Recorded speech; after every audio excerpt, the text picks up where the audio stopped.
Assalamualaikum warahmatullahi wabarakatuh. Apa kabar anak-anak sekalian, calon siswa baru atau peserta MPLS SMPP di sini? Pada sessionnya kali ini kita akan membahas terkait dengan tata tertib SMPP Orgelis. Karena di materi ini insya Allah akan diisi oleh saya selaku Wakasek Kesiswaan SMPP Orgelis. Perhatikan para peserta MPLS, tata tertib SMPP Orgelis. Ada beberapa bab yang akan dibahas terkait dengan tata tertib ini. Bab yang pertama itu ketentuan umum. Tata tertib sekolah ini dimaksud sebagai rambu-rambu bagi siswa nanti ya ketika di sekolah dalam bersikap, berucap, bertindak, dan melaksanakan kegiatan sehari-hari di sekolah supaya nanti tercipta kondisi yang menunjang kegiatan pembelajaran yang efektif di sekolah. Kemudian tata tertib ini dibuatkan berdasarkan nilai-nilai yang dianut oleh sekolah dan masyarakat sekitar yang meliputi nilai ketakwaan, sopan santun, pergaulan, kedisiplinan, dan tata tertib atau kebersihan, kesehatan, kerapihan, keamanan, dan lain-lain. Sehingga mendukung kegiatan pembelajaran yang efektif di sekolah. Kemudian, yang ketiga, dalam hal ini nanti setiap siswa wajib melaksanakan ketentuan yang tercantum di dalam tata tertib ini ya, secara konsekuen dan penuh kesadaran. Selanjutnya, tata tertib sekolah ini mengikat selama menjadi siswa. Bagi anak-anakku sekalian ketika melanjutkan sekolah di SMPP Orgelis ini, dari mulai kelas 7 sampai 3 tahun lamanya, sampai keluar dari sekolah ini, kalian masih terikat dengan tata tertib yang dibuat oleh sekolah.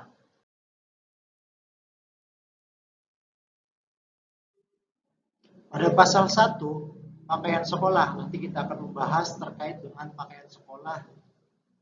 Nanti kalau sekolah kita sudah normal, sudah bisa tatap muka, nanti seragam sekolah ini akan menjadi biar diketahui oleh kalian semua seperti apa ketentuannya.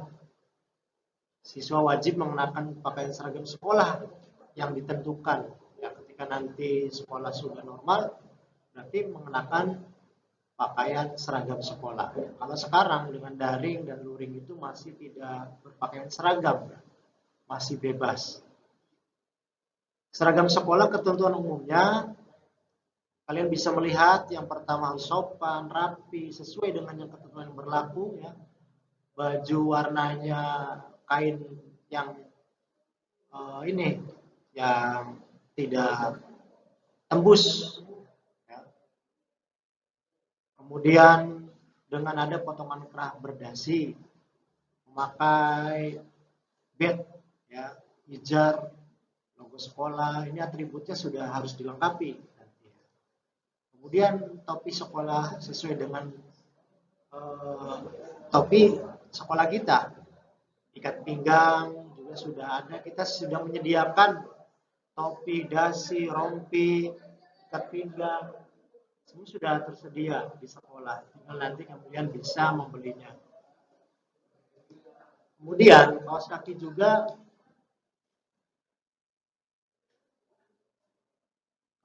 juga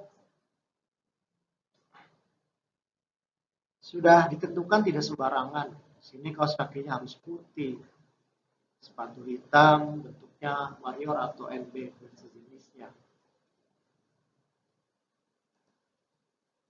Dan untuk perempuan juga tidak mengenakan perhiasan yang colok seperti kalung atau gelang, cincin. Ya.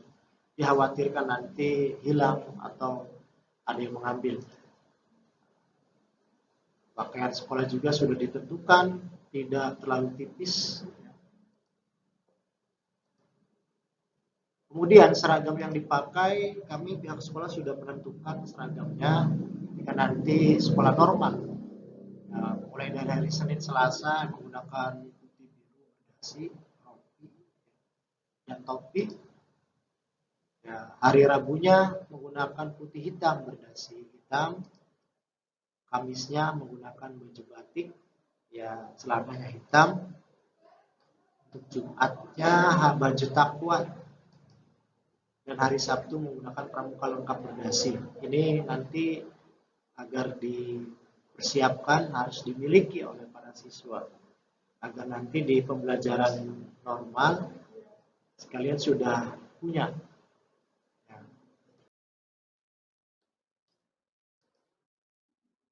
Khusus laki-laki ada beberapa ketentuannya ini dalam seragam sekolah, bisa dibaca di situ di tayangan. Ya, berkaitan dengan baju, kemudian sabuknya tidak sembarangan. Kami sudah menyediakan pihak sekolah untuk sabuk itu sudah berlogo di SMP Kabilis. Kemudian untuk celananya juga ketentuannya seperti ini supaya diperhatikan untuk siswa laki-laki.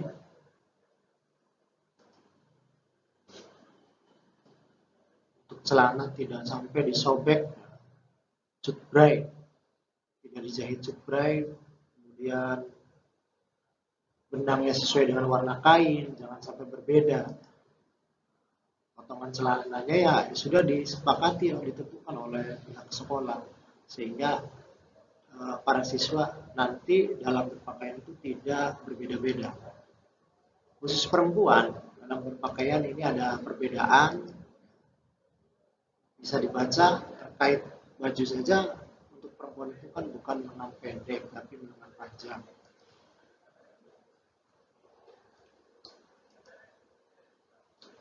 Untuk seragam pramuka putri juga nanti bercelana panjang menggunakan baju lapangan, ya, kalau dalam istilah di pramukaan. Untuk pakaian olahraga itu,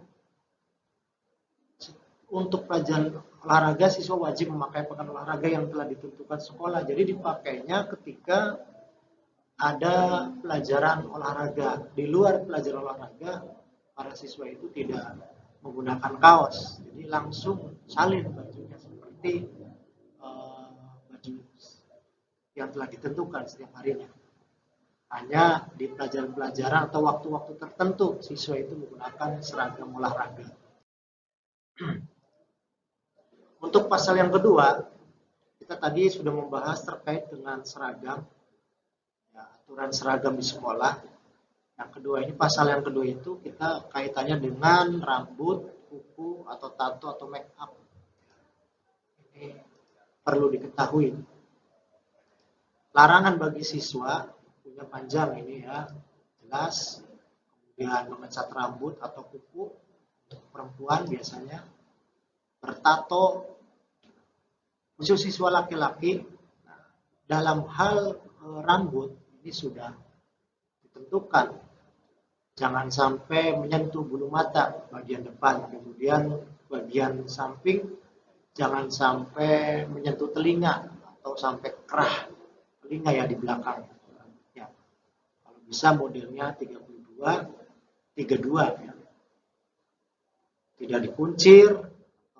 Dalam hal memakai kalung juga dilarang, gelang, anting-anting, atau bahkan siswa jangan sampai ada yang ditindik.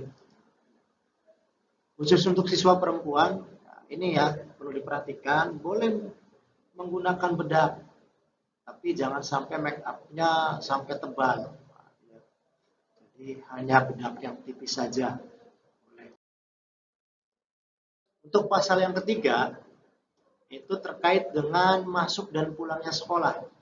Ini perlu diperhatikan bagi anak-anak ya, nanti ketika berangkat sekolah, siswa wajib hadir sekolah itu 10 menit sebelum bel berbunyi, jangan sampai terlambat. Nanti ketika ada yang terlambat itu nanti bisa lapor kepada guru piket atau penjaga ini ya, security di depan, atau minta izin untuk nanti masuk kelas juga. Selama pembelajaran ini berlangsung, para siswa ini nanti ketika di kelas ya dilarang untuk mondar-mandir di kelas atau di luar kelas. Meskipun gurunya tidak ada, nanti ketika diberikan tugas, para siswa itu harus berdiam diri di dalam kelas. Pada waktu istirahat, siswa dilarang berada di dalam kelas. Kalau bisa ya ketika istirahat, jangan sampai makan-makan di dalam kelas, jajannya dibawa ke kelas. Nanti sampahnya juga bisa berantakan ya, dibuangnya dalam kelas. Atau biasanya di kolong-kolong meja. Makanya kami harapkan siswa ketika istirahat itu berada di luar kelas. Ketika jajan. Pada waktu pulang, siswa diwajibkan langsung pulang ke rumah. Ya, jadi anak-anak sekalian, ketika nanti ada bel pulang, kalau ya bisa dimohon untuk pulang terlebih dahulu. Ketika kalau main ganti baju seragamnya. Jangan sampai ada siswa ketika pulang sekolah di luar jam sekolah berpakaian sekolah, masih kelayaban, di jalan masih main-main pakai seragam sekolah. Jadi waktu pulang langsung ke rumah untuk salin dulu, ganti baju. Dan bila siswa tidak langsung pulang ke rumah, harus izin kepada orang tua. Dia harus tahu dulu, misalnya pulang sekolah ada kegiatan atau belajar bersama dengan teman, itu harus ada izin dulu kepada orang tua. Sehingga orang tua nanti tidak mencari.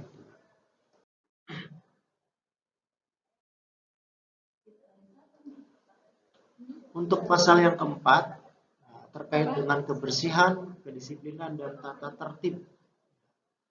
Mohon diperhatikan, ini kita sudah membuat tata tertib terkait dengan kebersihan, kedisiplinan, dan ketertiban di lingkungan sekolah. Khususnya di setiap kelas itu sudah dibentuk jadwal piket oleh wali kelasnya masing-masing. Tolong dikerjakan. Ini untuk menjaga kebersihan kelas. Kemudian, yang selanjutnya setiap tim piket kelas hendaknya menyiapkan dan memelihara perlengkapan kelas. Lain, perlengkapan kebersihan. Di sini perlengkapan kelas juga, perlengkapan kebersihan juga agar dipersiapkan. Lalu nanti koordinasi dengan wali kelasnya masing-masing. Ini adalah tim piket. Jadi tugas piket itu nanti sudah ditentukan di sini. Bersihkan lantai, kemudian dinding. Ini untuk menjaga bahwasanya kelas yang kalian tempat ini bisa bersih, nyaman untuk dipandang atau ditempati. Makanya dengan dibentuknya tim piket ini oleh wali kelas bisa berjalan, terjadwal, sehingga kelas yang kalian tempati ini bisa bersih setiap harinya. Jadi kalau misalnya dalam hal kebersihan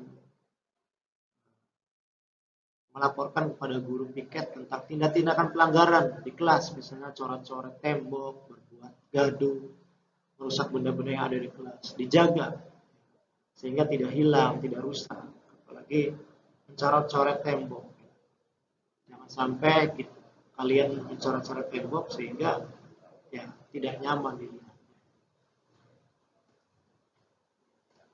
Kemudian ini ada tim piket gabungan. Jadi di samping di sekolah ini ada terjadwal piket kelas, ada juga jadwal piket gabungan. Tugas-tugasnya menyapu, ngepel kantor, ini kaitannya dengan di luar kelas. Berarti lingkungan sekolah. Ini kita biasanya oleh kesiswaan dibuatkan untuk piket gabungan siswa dan terjadwal setiap kelasnya.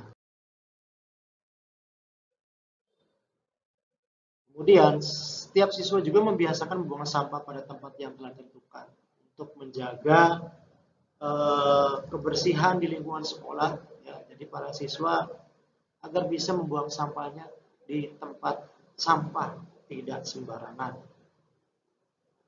Kemudian setiap siswa juga menjaga suasana ketenangan belajar, baik ketika belajar ya tidak ribut ya, sehingga tidak mengganggu temannya ketika belajar, menjaga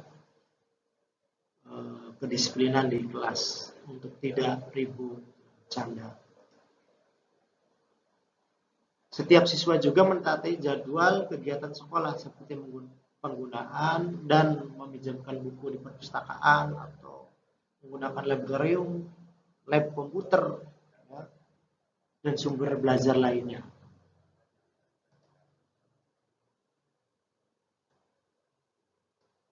Kemudian kalau misalnya siswa mendapatkan tugas ya, dari guru atau diberikan oleh sekolah, ya, segera diselesaikan sesuai dengan ketentuan yang ditetapkan. Ini bagi tim piket kelas datangnya 15 menit ya, sebelum tadarus Al-Quran. Biasanya sebelum pembelajaran itu ada tadarus Al-Quran ngaji terlebih dahulu. Hanya piket kalau bisa datangnya lebih awal. Untuk pasal yang ke-6 kaitannya dengan upacara bendera dan peringatan hari-hari besar. Kita sudah membuat ketentuannya ya, ketika upacara bendera para siswa bisa melihat seperti apa ketentuannya. Ya.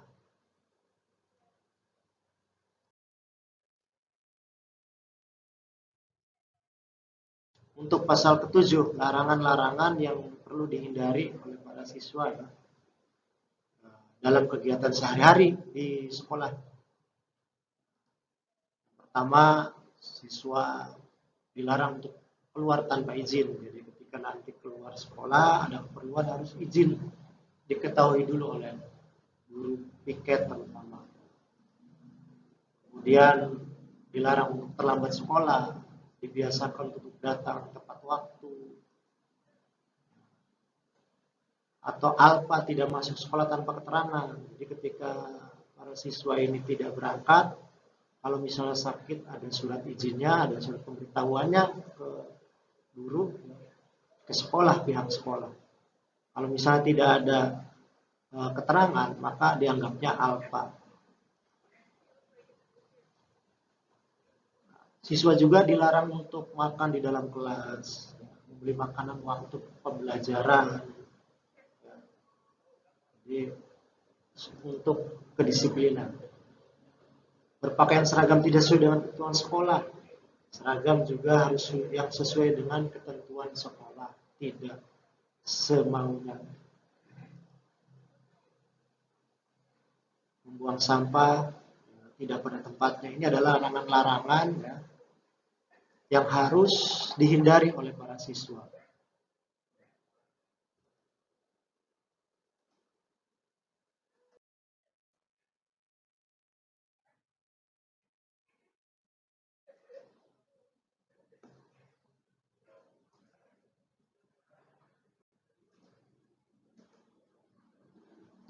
Jadi perlu diperhatikan jadi ketika sehari-hari KBM di sekolah ini ada larangan-larangan yang perlu dihindari oleh para siswa agar bisa dibaca kemudian ya, bisa diperhatikan.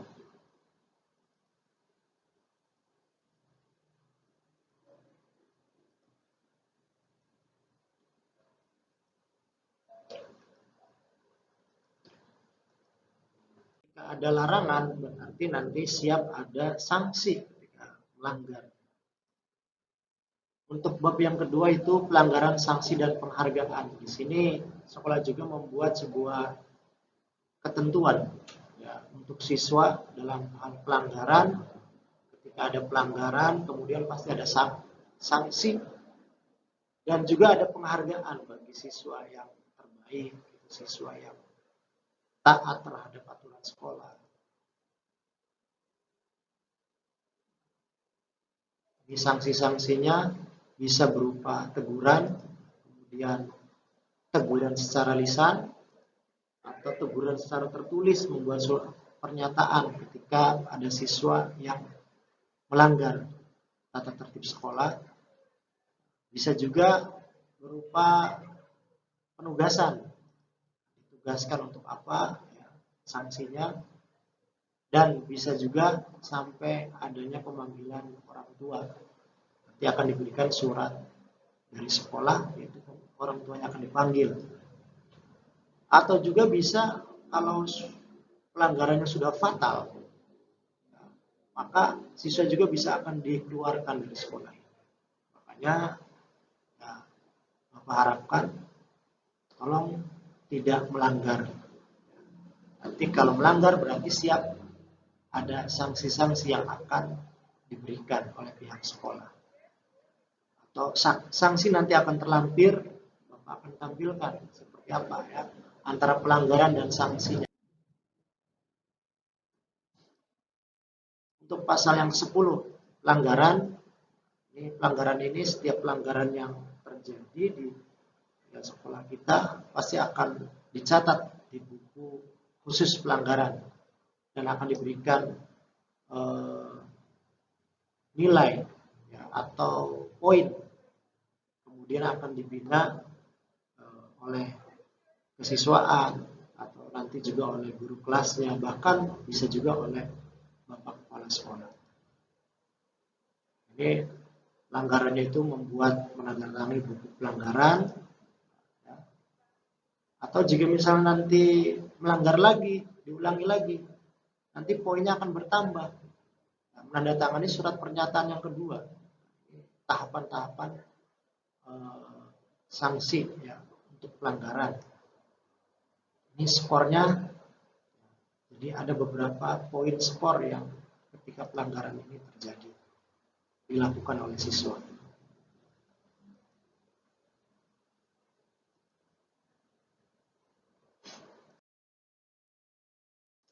Untuk pasal ke-11, di samping ada pelanggaran sanksi, kita juga memberikan penghargaan bagi siswa kita yang taat dan patuh atau berprestasi.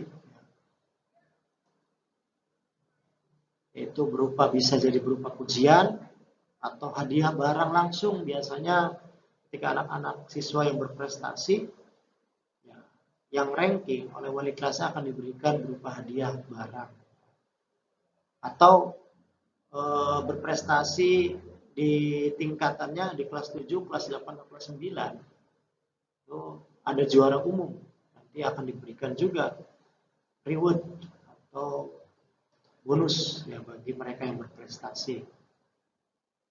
Berupa piagam juga, bahkan diberikan beasiswa bagi anak-anak yang mendapatkan ranking 1, 2 itu akan diberikan beasiswa yang ranking pertama, biasa 1 tahun ke depannya nanti akan diberikan 1 semester atau setengah semester, ada bonus reward bagi mereka yang berprestasi. Atau juga diberikan nilai oleh Dewan Guru. Nah, ini yang lain-lainnya tata tertib ya. Ini mengikat siswa sejak berangkat dari rumah di sekolah sampai di rumah kembali. Nanti tata tertib ini mengikat selama siswa itu berada di sekolah. Untuk menentukan sanksi pelanggaran yang berkaitan dengan tindak kejahatan dan kriminal, ya, kita biasanya koordinasi dengan pihak yang berwenang ya, dengan pertimbangan tim tertib sekolah atau pihak kesiswaan sekolah.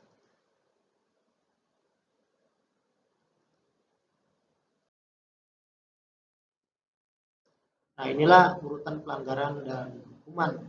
Untuk bisa kalian perhatikan berikut dengan bobot poinnya. Jadi, jenis pelanggaran dan hukumannya ya, kalian bisa melihat langsung. Bahkan dengan bobot poin yang nanti akan dicatat oleh kesiswaan di buku pelanggaran.